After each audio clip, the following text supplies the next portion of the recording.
Fala galera, hoje eu vou assistir esse vídeo, as quedas mais satisfatórias da internet. Choquei, Rian SP e Pose.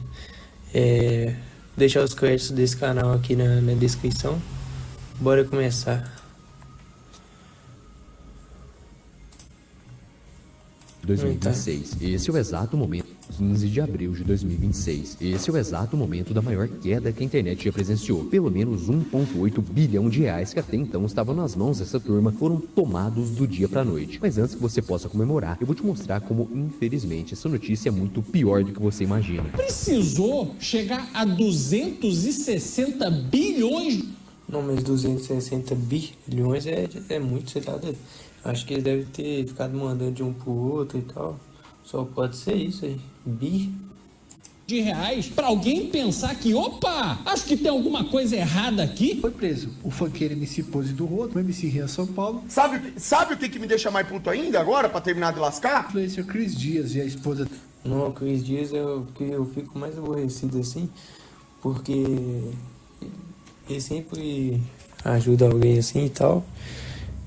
E quando teve as enchentes aqui, né, o bar, Juiz de Fora, ele ajudou geral. Dele, Débora Paixão, Rodrigo Oliveira, fundador da GR6 Eventos. Eles voltam depois ainda mais famosos. Esse não é mais um vídeo mostrando notícias genéricas e superficiais sobre esses MCs, influenciadores e donos da Choquei sendo presos. Esse é um vídeo sobre manipulação mental de 80 milhões de pessoas, sobre como pactos fazem o tráfico lucrar 1,8 bilhão de reais, sobre controle de narrativa e, principalmente, sobre como essas prisões podem se tornar um problema nas eleições desse ano. Existem 3 motivos que explicam a satisfatória queda dos que são suspeitos pelo maior esquema de lavagem de dinheiro da internet brasileira. Mas você vai entender como, ao mesmo tempo em que esse grande problema pode estar prestes a ser resolvido, podem vir dezenas de outros ainda piores. Primeiro motivo, o dilema do prisioneiro. Qual é o MC mais rico do funk, mano? A conta do banco do amigo é um CNPJ ou o dinheiro? Não, esses vídeos que eu já assisti, todo mundo fica falando que é o Rian mesmo. Você tá doido? Rian SP.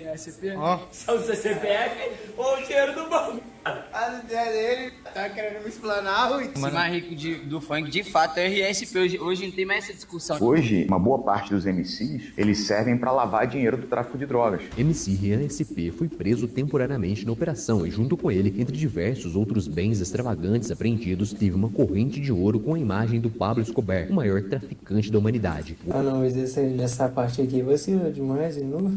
Guarde essa informação porque ela é importante. A CNN diz que Rian é tratado pelos investigadores como um líder do esquema, e ali supostamente cada um tinha o seu devido papel. Ninguém consegue lavar 1,8 bilhão de reais sozinho. Então, se ele realmente ocupava uma posição central dentro desse esquema, a pergunta não é só como ele ganhava dinheiro. A pergunta é como se mantém uma rede com vários dos maiores influenciadores do Brasil funcionando em silêncio por tanto tempo. Essas pessoas públicas com muitos seguidores conseguem movimentar grandes quantias sem chamar a atenção dos sistemas de compliance das autoridades e dos bancos. MC Pose do Rodo, MC Rian SP e o criador da página Choquei. Então eles são muito úteis e facilmente recrutáveis por essas organizações. Cris Dias, outros influenciadores, só nessa operação mais de 45 mandados de busca e apreensão. Imagine 2 ladrões que foram presos pelo mesmo crime. Eles estão em celas separadas sem chance de conversar. O juiz oferece o mesmo acordo para os dois. Se os dois ficarem em silêncio, cada um pega apenas 2 anos de prisão. Se um delatar o outro e o comparsa ficar calado, o delator sai livre e o outro pega 10 anos. Mas se os dois delatarem, cada um recebe 5 anos. O detalhe...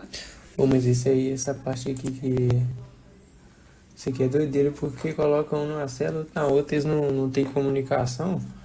Aí meio que um pode ferrar o outro, né? Sai livre e o outro pega 10 anos. Mas se os dois delatarem, cada um recebe 5 anos. O detalhe é que nenhum sabe o que o outro vai escolher. E aí surge o dilema. A melhor opção coletiva seria o silêncio. Apenas 2 anos para cada um. Mas o medo de ser traído empurra os dois para traírem um parceiro. No fim, quase sempre acabam escolhendo o pior cenário possível. Ambos pegam 5 anos porque não conseguem confiar. Agora troca esses 2 criminosos pelos suspeitos dessa operação. E do outro lado, os vendedores de substâncias. As facções precisam fazer com que influenciadores influenciadores colaborem para que o dinheiro seja devidamente limpo e inserido no sistema. Mas, para fazer isso sem levantar suspeitas, para que influenciadores não desistam do esquema ou entreguem tudo para a polícia, eles precisam de lealdade. Eles precisam fazer com que nesse dilema do prisioneiro eles sempre escolham cooperar e nunca escolham trair. Mas como fazer isso de uma forma segura e garantida? Todas essas pessoas no poder, a elite, são todas amigas umas das outras. Se você faz parte da elite, seu maior problema é confiança. Como você pode confiar que aquela pessoa não vai te delatar nessa luta política? E a resposta é, bem, vocês se chantageiam, certo? Existe uma explicação de um chinês chamado Professor Jiang que diz que os maiores poderosos do mundo só conseguem confiar uns nos outros e cooperar entre si fazendo pactos, coisas ruins juntos, e estando todos comprometidos que se cria uma forma eficiente de manter alguém preso a uma rede, porque uma vez envolvida a pessoa também precisa proteger a si mesma. Então, em um suposto esquema como esse, imagine se em algum momento...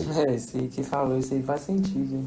Uma mensagem ou alguma ideologia que favoreça o crime organizado precisa ser passada. Se a imagem de alguém precisa ser limpa. Se alguma cortina de fumaças precisa ser jogada na mídia. Será que esses famosos não iriam colaborar e passar essa mensagem adiante, implantando sutilmente essas ideologias em seu público? Juntos, os investigados possuem mais de 80 milhões de seguidores. São os artistas mais ouvidos do país. São as páginas mais famosas do país. Imagine o que poderiam fazer juntos caso precisassem passar alguma ideologia específica. Mesmo com todo esse poder em mãos, você ainda se pergunta como a polícia nunca desconfiou de tudo isso antes, porque parece ter demorado tanto tempo, tantos bilhões de reais supostamente lavados para eles descobrirem algo. Segundo motivo, o esquema de lavagem. O que foi apreendido do MC Rian? Um colar com um símbolo, do estado de São Paulo e dentro uma imagem do Pablo Escobar. A Polícia Federal disse que o grupo liderado por MC Rian SP lavou dinheiro do tráfico de 3 toneladas de cocaína enviadas para o exterior. Mas aqui alguém que gosta muito do nicho para ter um colar com a foto do Pablo Escobar, né? As pessoas não têm a verdadeira dimensão do poder do tráfico de drogas no Brasil. Talvez essa seja a única instituição que deu certo nesse país. E o motivo desse sucesso está na lavagem de dinheiro, mais precisamente na arte de lavar dinheiro sem levantar suspeitas. Todo ano o tráfico movimenta cerca de 335 bilhões de reais somente com o comércio de coca. Fora os 61 bilhões de reais no mercado de combustíveis clandestinos, comércio ilegal de bebidas e cigarros, gerando cerca de 57 bilhões e 10 bilhões de reais respectivamente. Mas todo esse dinheiro não vale absolutamente nada se ele não for limpo, se ele não entrar no sistema financeiro de alguma forma lícita, ou que pelo menos pareça legal. É justamente aí, lembrando da corrente do Pablo Escobar, que você entende como esse jogo da lavagem de dinheiro funciona. O mesmo Pablo Escobar, estampado e idolatrado na corrente de ASP, tinha um contador chamado Robert Mazur. Esse Robert foi o principal contador do crime que limpava bilhões de dólares que Pablo Escobar faturava todos os meses. Um esquema semelhante ao que foi deflagrado na Operação Narcofluxo. Robert dizia que existem 3 passos necessários para lavar dinheiro sem levantar suspeitas. Somente assim você vai entender o verdadeiro potencial de divulgar rifas, plataformas de tigrinho duvidosas, fazer publis e shows superfaturados para lavagem de toneladas de dinheiro sujo. O primeiro passo é a colocação, inserir o dinheiro sujo no sistema. Robert conta que passou 1 ano e meio criando uma persona chamada Robert Muzella. Ele andava de Rolls Royce, jatos particulares, tinha os negócios mais aleatórios possíveis e movimentava muito dinheiro em espécie. E isso dava a ele a possibilidade de inserir milhões de reais no sistema sem que ninguém desconfiasse. Afinal, sua persona era de um milionário. Alguma coincidência com o estilo de vida dos suspeitos da investigação? Estilo de vida luxuoso, mulheres, carros, mansões, correntes de ouro, a persona perfeita para esse esquema. Depois, o segundo passo é a ocultação. Layering é o processo de usar várias empresas offshore para disfarçar a origem do dinheiro. Não, esse aí que eu fico pensando, igual o MC Rian,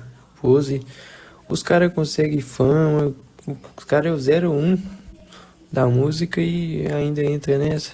Robert conta que Pablo Escobar criava um certificado de depósito em Luxemburgo. Esse valor era usado para garantia de um empréstimo lá de Paris, feito para uma empresa em Gibraltar. Depois o dinheiro seguia para o Panamá e então para as contas controladas pelos traficantes. Uma das suspeitas da investigação é que os artistas praticavam evasão de divisas, ocultavam bens e dinheiro mandando valores para o exterior em criptoativos. Só então, o terceiro princípio da lavagem de dinheiro de Pablo Escobar mostra que mesmo com todas essas técnicas, a polícia ainda poderia descobrir tudo. Por isso, também fazem a integração, fazem o dinheiro parecer limpo. Robert Mazur conta que passou por uma agência do que era o 7º maior banco privado do mundo na época, chamado BCCI. Ele conta que confessou que trabalhava para traficantes em Medellín e, por incrível que pareça, a resposta do banco foi que eles tinham muitos clientes desse ramo. É aí que você percebe que as quedas mais satisfatórias da internet, diversos famosos suspeitos de lavarem bilhões de reais, pode, na verdade, esconder um problema ainda mais grave, um problema no próprio sistema prestes a estourar nessas eleições. Terceiro motivo, o Estado. Quem é que dentro da estrutura de vida vigilância do Estado. Porque eu sei que os policiais se lascaram para conseguir prender esses caras e daqui a pouco eles vão estar soltos. Não fez o seu trabalho e permitiu que esta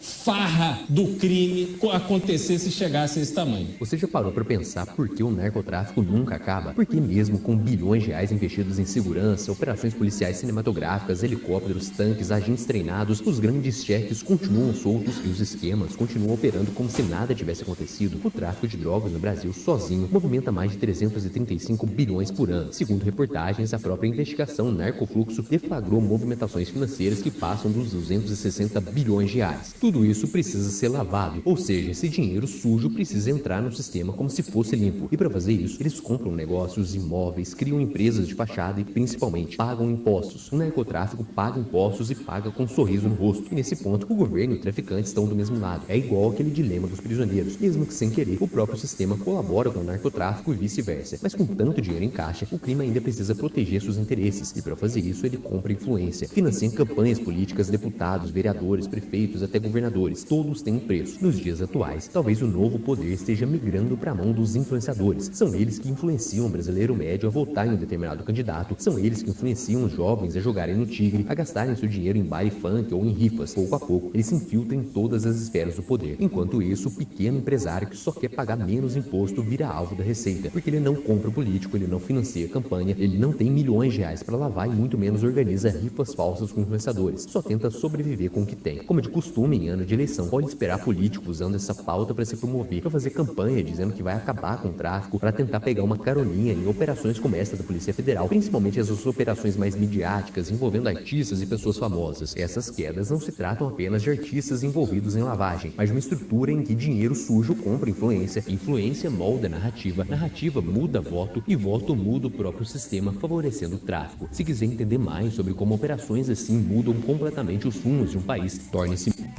É isso aí, galera. Espero que vocês tenham gostado. Vou deixar os créditos desse canal aqui na descrição. Mas é isso, é doideira, tá? O Pose, Rian,